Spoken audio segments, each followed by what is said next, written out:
अस्सलाम वालेकुम बच्चों। तो कैसे हैं आप? उम्मीद करता हूँ कि आप सब खैरियत से होंगे। तो बेटा यस्टरडे हमने पढ़ा था एक्सरसाइज 4.2, उसका क्वेश्चन नंबर 1 हमने पढ़ा था, जिसमें हमने ये फाइंड किया था how to find the roots. ठीक है बेटा, how to find the roots by using factorisation. ठीक है बेटा, फैक्टराइजेशन करके रूट्स को हम कैसे फाइंड करें। रूट्स मैंने आपको बताया था कि रूट्स हमारे पास होते हैं, these are the values of the variables. तो ये हमारे पास है वेरिएबल्स का वैल्यू होता है। ठीक है बेटा, तो उसके बाद मैंने आपको कहा था रूट्स हमारे पास दो टाइप के हो सकते हैं, या तो डिस्टिंक्ट होंगे या तो हमें इक्वल टाइप के होंगे या तो नहीं होंगे। ठीक है बेटा, जिनको नो रियल रूट्स कहते हैं, जिनको हम कम्प्लेक्स रूट्स के नाम से भी जानते हैं। ठीक है बेटा, तो उसके बाद मैंने आपको एक और चीज़ भी इसमें बताई थी कि हमारे पास एक मेथड है, जैसे मैंने कहा था डिग्री जो होती है इसकी, दैट डिग्री के हिसाब से ही रूट्स होते हैं इक्वेशन के। ठीक है बेटा, तो इस तरीके से आज हम चलेंगे आगे। तो मैं आपका होस्ट बशीर अहमद मीर, तो आपको बताना चाहूँगा, होस्ट बशीर अहमद मीर। तो चलो चलते हैं आज के क्वेश्चंस पे। हमारे पास क्वेश्चन नंबर 3 है, आप देख लीजिए। हमारे पास है क्वेश्चन नंबर 3। क्वेश्चन नंबर 3 है find two numbers whose sum is 27 and product is 182। हमें दो नंबर्स ढूंढने हैं जिनका सम हमारे पास है बेटा 27 और हमारे पास प्रोडक्ट जो है दैट इक्वल्स टू 182। तो यहाँ पे हमारे पास दो नंबर्स तो पता ही नहीं है, हम तो पहला वाला लेट दी फर्स्ट नंबर भी x ले लेते हैं, पहला वाला x। तो अब दूसरा वाला हम y ले लेते, बट यहाँ पे हमें y का उपयोग नहीं करना है, सो यहाँ पे y नहीं ले सकते। सो दूसरा वाला हमारे पास अगर हम ले लेते हैं a प्लस बी, हमारे पास 27 के बराबर है, तो इसका मतलब b हमें 27 माइनस एक्स के a के बराबर आएगा। ऐसे ही अगर हमने लिया पहला नंबर x, तो दूसरा हमारे पास आएगा 27 माइनस एक्स। ठीक है बेटा, तो हमने क्या लिया पहला वाला x, उस दूसरा वाला हमारे पास आया 27 माइनस एक्स। तो क्वेश्चन बताता है जब इन दोनों को मल्टीप्लाई करोगे you will get 182। So x into 27 that is 27x minus x into x that is x square that equals to 182। अब इन सारों को यहाँ पे ले लीजिए, we have x square minus 27x plus 182 that equals to 0। तो ये वाली क्वाड्रेटिक इक्वेशन हमारे पास बनी। उसके बाद 27x को ब्रेक करना है, आप ध्यान दीजिएगा। 27x को ब्रेक करना है, 27 को हम करेंगे -13 और -14x से देख लीजिए, क्योंकि 13 14 जार 182 आ जाएगा, तो हमें 182x² ही चाहिए। ठीक है बेटा, तो इस तरीके से आते हैं क्वेश्चन नंबर 3 पे। Let the first number be x, मैंने पहले लिया पहला वाला नंबर x है, therefore the second number be 27 minus x. तो दूसरा वाला हमारे पास आएगा that is 27 minus x. So हमें क्वेश्चन बताता है दियर प्रोडक्ट इज 182, तो इसका मतलब x को जब हम मल्टीप्लाई करेंगे 27 माइनस एक्स के साथ, तो प्रोडक्ट हमारे पास 182 ही आ जाएगा। तो इसके बाद आप हमारे पास ये हमें गिवन दिया गया है प्रोडक्ट जो है दैट इक्वल्स टू 182। तो अब यहाँ पे x को पहले 27 के साथ कीजिए, वो है 27x। उसके बाद x को x के साथ कीजिए minus x square equal to 182। अब सारों को आर एच में लेते हैं, ये पॉजिटिव बन जाएगा, ये एक्स स्क्वायर, ये negative -27x plus 182 that equals to 0। जैसे आप यहाँ पे देख सकते हैं, we have 27 -27x plus 182 equals to 0। इसके बाद हम एक और चीज़ कर सकते हैं, अब यहाँ पे लीनियर टर्म हमारे पास कौन सी वाली है, लीनियर टर्म हमारे पास है -27x। ठीक है बेटा, तो अब इसको ब्रेक हम करते हैं दो टर्म से। तो पहली वाली टर्म जो हमारे पास आएगी दैट इज -13x और -14x। आप देख लीजिए 13 और 14 हमारे पास होते हैं -27x। अब यहाँ पे माइनस इंटू माइनस जब हम मल्टीप्लाई करेंगे, सो है 13 14 जार वी हैव 182। ठीक है बेटा, तो अब ये हमारे पास जो है ये हमारे पास आएगा x square -13x -14x plus 182। अब ये वाली दो टर्म्स जो हैं that is x square -13x, इनमें से कॉमन देखेंगे तो एक्स ही कॉमन है, अंदर रहेगा x -13। ठीक है बेटा, अब यहाँ पे -14 और 182 के दरमियान ऐसे ही आएगा, तो 1 -14 निकाल देंगे, कॉमन यहाँ पे रहेगा x -13। आप फिर से दे दीजिए, वो है -14x माइनस और माइनस पॉजिटिव 14 13 जार 182, तो फिर से वही वाली टर्म वापस आती है। तो यहाँ पे आप देखेंगे, सो x -13 तो x -13 को कॉमन निकाल देते हैं, तो यहाँ पे बचता है x, यहाँ पे -14, सो x -14 दैट इक्वल्स टू 0। जैसे हम फैक्टराइज कर रहे हैं तो वैसे ही हमारे पास x माइनस 13 पहले 0 के बराबर होगा और we can say that x minus 14 equal 0. So we have x equal to 13. तो यहाँ पे आएगा x इक्वल टू 14 क्योंकि 14 आर इसमें ट्रांसपोज होगा. ये माइनस है तो पॉजिटिव आएगा, ये भी नेगेटिव है तो पॉजिटिव ही आएगा. So we can say that x equal to 13 और यहाँ पे x इक्वल टू 14. तो अब यहाँ पे दोनों नंबर्स हैं, यहाँ पे किसी चीज़ को रिजेक्ट नहीं कर सकते. So if the first number is 13 तो सेकंड नंबर हमारे पास आएगा we have 27 minus x. So x हमने लिया किसके बराबर 13, तो ये आएगा 27 माइनस 13. वो हमें किसके बराबर बेटा, वो हमें 14 के बराबर आएगा. इसके बाद अगर हम पहला वाला नंबर 14 ले लेते हैं, सेकंड हमारे पास 13 आएगा. Therefore the numbers are 13 and 14. तो हमारे पास दो नंबर्स आए, एक तो 13 एक तो 14. या आप लिख सकते हैं 14 एंड 13, दोनों एक ही बात है.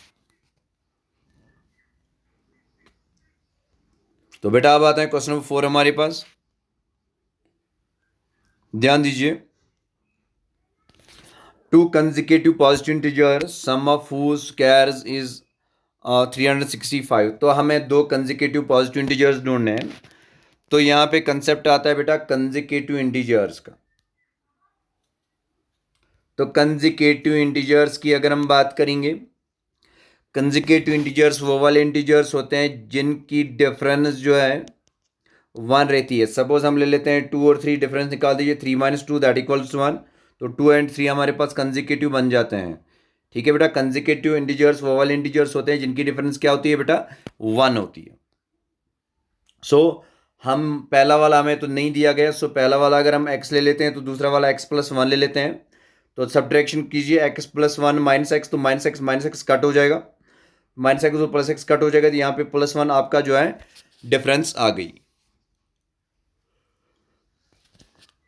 अब आप देख लीजिए, let the consecutive positive integers be. पहला वाला x ले लेंगे, दूसरा वाला x प्लस 1.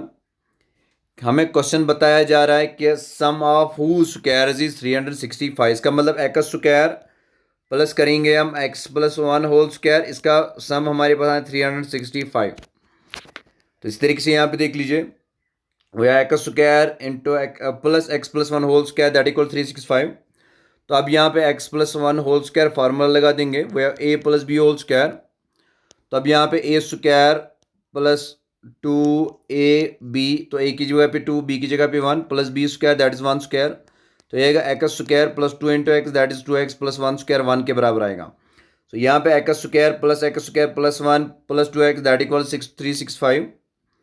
अब इसी तरीके से इस वाले को ट्रांसपोज यहाँ पे करते हैं, तो 1x और 1x हमारे पास 2x स्क्वायर आ जाएगा प्लस 2x. अब यहाँ पे ये वाला यहाँ पे आया तो यहाँ पे प्लस 1 था, अब ये माइनस 365 हुआ. तो यहाँ पे हमारे पास आएगा 2x square plus 2x minus 364 that equals to 0. ठीक है बेटा, तो ये हमें 0 के बराबर आया. अब यहाँ पे हम 2 को कॉमन निकाल देते हैं. 2 को कॉमन निकला तो यहाँ पे आया x square plus 2 minus 182 that equals to 0. अब ये यहाँ पे जाएगा मल्टीप्लाई डिवाइड हो जाएगा, तो ये हमारे पास 0 ही आएगा. So we can say that x square plus x minus 182 that equal to 0. अब यहाँ पे प्लस एक्स है, प्रोडक्ट है 182. तो यहाँ पे हम लाएंगे 14x को 13x सब्ट्रैक्ट करेंगे. 14 में से 13 निकाल दीजिए तो हमारे पास आता है बेटा x. तो 14 13 जार 182. अब इन दोनों में से x कॉमन है तो ये एक्स स्क्वायर प्लस 14x है. तो x कॉमन है तो x को कॉमन निकाल दीजिए. यहाँ पे आता है x प्लस 14. इसके बाद हमारे पास दूसरा वाला है that is minus 13x minus 182. तो पहले ही माइनस कॉमन आएगा. उसके बाद 13 को भी निकाल दीजिए क्योंकि 13 182 का फैक्टर है. तो यहाँ पे बचता है x और यहाँ पे बचता है प्लस 14. तो यहाँ देख लीजिए 13 into x that is 13x minus into minus, तो हमारे पास माइनस इंटू प्लस तो माइनस आएगा. 13 14 जार 182. तो फिर से वही बात वापस आ गई. तो अब देख लीजिए यहाँ पे x प्लस 14 और x प्लस 14 यहाँ पे कॉमन है, तो ये वाला कॉमन निकाल देंगे. अंदर क्या रहता है बेटा x minus 13 that equals to 0. So यहाँ पे x प्लस या तो x प्लस 14 0 के बराबर होगा या तो x माइनस 13 0 के बराबर होगा. That is we can say that x equal to minus 14. तो यहाँ पे जब प्लस को यहाँ पे लाएंगे x इक्वल माइनस 14 तो x equal to 13. Since we can say that x minus 14. तो हमने x लिया है पॉजिटिव इंटीजर बट यहाँ पे नेगेटिव है that equals to x equal to minus 14 is rejected. हम रिजेक्ट करेंगे. क्यों करेंगे रिजेक्ट? बिकॉज हमें सिर्फ पॉजिटिव इंटीजर्स ही लेने हैं. सो इसके बाद हम ले लेते हैं x माइनस 13 0 के बराबर. तो x माइनस 13 जो है 0 के बराबर, तो x आएगा बेटा 13 के बराबर, क्योंकि ये ट्रांसपोज होकर यहाँ पे x equal to 13। Since the integers are positive so we can say that integer जो हमारे पास है ये पॉजिटिव है, x कैन ओनली बी 13, तो x हमारे पास सिर्फ 13 ही आएगा। तो यहाँ पे x प्लस 1 हमारे पास आएगा 13 प्लस 1 दैट इज 14। तो हमारे पास दो कंसेक्यूटिव इंटीजर्स आए, पहला हमारे पास 13 आया, दूसरा हमारे पास क्या आया बेटा 14 आया।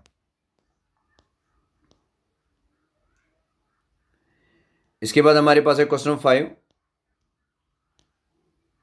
क्वेश्चन नंबर 5 हमारे पास है the altitude of a right angle triangle. तो हमारे पास राइट एंगल ट्रायंगल आप ले लीजिए, यहाँ पे सपोज ए बी सी ले लेते हैं।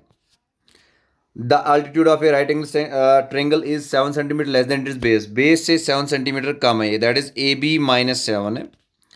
इफ द हाइपोटेन्यूज 13, अगर हाइपोटेन्यूज 13 है तो आपको निकालने हैं दो और साइड, दैट मीन्स परपेंडिकुलर और बेस। सपोज हम बेस x सेंटीमीटर ले लेते हैं तो ये आएगा x माइनस 7, ठीक है बेटा, क्योंकि ये 7 सेंटीमीटर लेस है तो ये x है, तो ये x माइनस 7 आ जाएगा, ये हमारे पास 13 है। उसके बाद पाइथागोरस थ्योरम यूज़ करो तो इस तरीके से हम आंसर निकाल सकते हैं। So let the base of the right triangle be x centimetre, so altitude हमारे पास आएगा that is 7 centimetre less, so we can say that x minus 7 from Pythagoras theorem. तो हमें पता होता है base square plus altitude square that equal to hypotenuse square. तो base हमने क्या लिया बेटा दैट इज x, तो x square plus altitude, altitude हमारे पास x minus 7 whole square that equal to 13 square. So we have x minus 7 whole square, x minus 7 whole square, तो यहाँ पे फॉर्मूला लगी a minus b whole square that equal to a square minus 2ab plus b square. तो यहाँ पे हमारे पास आएगा a स्क्वायर माइनस 2 7 जार 14x प्लस 7 7 जार 14 9, तो ये हमारे पास इस तरीके से आएगा। आप देख लीजिए पहले वाला हमारे पास x स्क्वायर है, दूसरा हमारे पास x square plus 49 minus 14x that equals to 169, ठीक है बेटा। तो अब यहाँ पे एक एक्स स्क्वायर और एक x square that is 2x square minus 14x, अब यहाँ पे 49 था माइनस 49 प्लस 49, अब ये ट्रांसपोज हो तो माइनस 169, तो दैट इक्वल्स टू माइनस 120, तो यहाँ पे बचता है माइनस 120।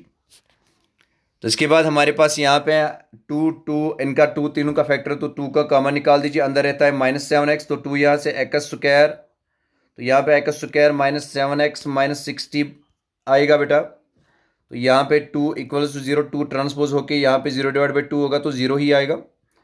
अब यहाँ पे हमें आएगा एक्स स्क्वायर, अब 7x है तो that is minus 12x plus 5x, क्योंकि 12 में से 5 निकाल दो तो 7 आते हैं, माइनस 60 इक्वल टू 0।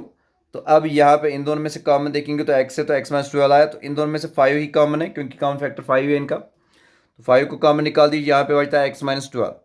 तो अब यहाँ पे x माइनस 12 और यहाँ पे भी है बेटा x माइनस 12, तो x माइनस 12 को कॉमन निकाल दीजिए, अंदर रहता है x plus 5 that equals to 0।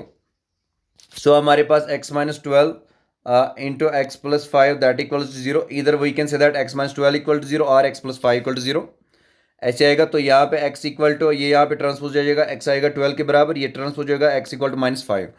But आप पहले ही चेक कीजिए जो x लिया है हमने that equal to base, base can not be negative क्योंकि लेंथ कभी नेगेटिव हो ही नहीं सकती। So since sides are always positive so x can only be 12, तो x हमारे पास सिर्फ 12 ही आएगा क्योंकि x इक्वल टू माइनस 5 हम रिजेक्ट कर सकते हैं।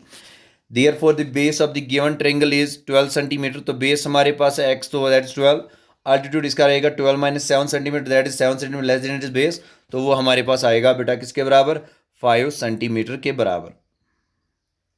तो इसके बाद हमारे पास है क्वेश्चन नंबर 6, आप देख लीजिएगा। क्वेश्चन नंबर 6 आपका होमवर्क रहेगा, मैं बता देता हूँ करना क्या है। सो एक कॉटेज इंडस्ट्री है जो प्रोड्यूस करती है कुछ पोल्ट्री आर्टिकल्स एक दिन में। कहते हैं कि it is observed on a particular day, एक दिन ये ऑब्जर्व किया गया, जो हमारे पास कॉस्ट ऑफ प्रोडक्शन रहेगा हर एक आर्टिकल की वो हमें है 3 more than the number of articles producer, वो हमें ज़्यादा है 3 ज़्यादा है twice the article numbers of produce, that means अगर आर्टिकल्स एक्स प्रोड्यूस होंगे दैट इज़ 2x प्लस 3 हमारे इसका प्रोडक्शन कॉस्ट रहेगा। कहते हैं कि on that day the total cost production on that day that was 90, तो टोटल कॉस्ट हमारे पास 90 था, आपको निकालने number of articles produce and the cost of each article. So मैंने पहले ही बताया let the number of articles, मैंने आपको x बताया, तो कॉस्ट ऑफ प्रोडक्शन क्या है that is 2 times the number of articles produced plus 3 that is 2x plus 3। सो हमें यहाँ पे बाद में दिया गया है कि टोटल प्रोडक्शन हमारे पास 90 हुई है, दैट मीन्स x को जब मल्टीप्लाई करेंगे 2x प्लस 3 तो हमें 90 के बराबर आएगा। आप देख लीजिए x into 2 that is 2x square plus 3 into x that is 3x minus 90 equals to 0। अब यहाँ पे आप देख लीजिए वी हैव 2x स्क्वायर 15 में से 12 निकाल देंगे तो वो हमारे पास आएगा 3x। 15 12 जार तो दैट इज़ 180। ठीक है, 15 12 जार 180 क्योंकि 92 हज़ार 80। तो यहाँ पे x को कम निकाल दीजिए, यहाँ पे बचता है 2x प्लस 15। यहाँ पे -6 को कम निकाल दीजिए क्योंकि 12 का फैक्टर नहीं है, तो यहाँ पे बचता है 2x प्लस 15। अब यहाँ पे 2x प्लस 15, यहाँ पे भी 2x प्लस 15, तो इंटू x माइनस 60 यहाँ पे बचता है, that equals 0। So we can say that x यहाँ पे आएगा 2x माइनस प्लस 15, या तो ये 0 के बराबर है या x माइनस 6 0 के बराबर होगा। दैट इज x हमारे पास आएगा यहाँ पे -15 क्योंकि ट्रांसपोज होगा, it will give us -15 divide by 2। तो कभी ये पॉसिबल ही नहीं है कि नंबर ऑफ आर्टिकल्स हमारे पास नेगेटिव होंगे। तो ये x इक्वल टू यहाँ पे ट्रांसपोज होगा तो ये +6 आएगा, तो x हमारे पास पॉजिटिव आएगा। So as the number of articles produced can only be a positive integer, तो यहाँ पे हमारे पास नंबर ऑफ आर्टिकल्स सिर्फ हमारे पास पॉजिटिव इंटीजर हो सकता है। Therefore x can only be 6, तो x हमारे पास सिर्फ 6 हो सकता है, -15 डिवाइड बाई 2 नहीं हो सकता। सो नंबर ऑफ आर्टिकल्स हमारे पास आएंगे 6। So cost of each article that is 2 into x. X क्या है हमारे पास, that is number of articles, 2 6 are 12, 12 plus 3 that equal to 15। तो इसका मतलब कॉस्ट ऑफ ईच आर्टिकल हमारे पास 15 रुपीज़ ही आएंगे। उम्मीद करता हूँ बेटा आप लोगों को समझ में आया होगा। तो अगर अभी तक आपने चैनल को सब्सक्राइब नहीं किया, चैनल को सब्सक्राइब कीजिए और बेल आइकन को प्रेस कीजिए ताकि आपको हर एक लेक्चर का आप अपडेट मिल सके। और आप मेंटेन कीजिए नोटबुक्स भी, अगर आप नोटबुक बना रहे हो तो नोटबुक्स भी मेंटेन कीजिए ताकि आपको फ्यूचर में ये ज़रूरत आए। Thank you.